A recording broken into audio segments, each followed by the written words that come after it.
சிங்கப்பூரில் குடியிருப்பு வீட்டில் நடைபெறும் சிங்கை முனியாண்டி ஐயா வழிபாடு பற்றி தெரியுமா?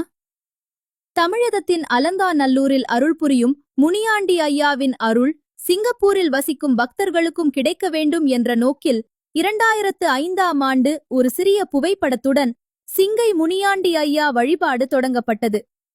அதன் தொடர்ச்சியாக 2013ஆம் ஆண்டு ஐயா முனியாண்டியின் திருவுருவச் சிலை உருவாக்கப்பட்டு சேகரன் அவர்களால் சிங்கப்பூருக்கு கொண்டு வரப்பட்டு லோரங் அச்சு பிளாக் 143இல் உள்ள ஒரு சிறிய வீட்டில் பிரதிஷ்டை செய்து வழிபாடு நடத்தப்பட்டது. பின்னர் 2024ஆம் ஆண்டு இந்த வழிபாடு செரங்கூன் சென்ட்ரல் பிளாக் 209க்கு மாற்றப்பட்டது. ஒவ்வொரு ஆண்டும் மார்கழி மாதத்தின் முதல் சனிக்கிழமை அன்று முனியாண்டி ஐயாவிற்கு திருவிழா சிறப்பாக நடத்தப்படுகிறது.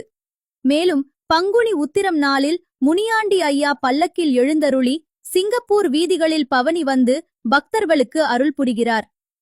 20 ஆண்டுகளுக்கு முன்பு வெறும் 20 நபர்கள் இணைந்து தொடங்கிய இந்த வழிபாடு இன்று ஐயா சிங்கை முனியாண்டி சமூகம் என்ற ஒரு பெரிய பக்தர் சமூகமாக வளர்ந்துள்ளது. இந்த சமூகத்தின் மூலம் பக்தி வழிபாடுகள் மட்டுமல்லாது பல சமூக சேவைகளும் தொடர்ந்து செய்து வரப்படுகின்றன.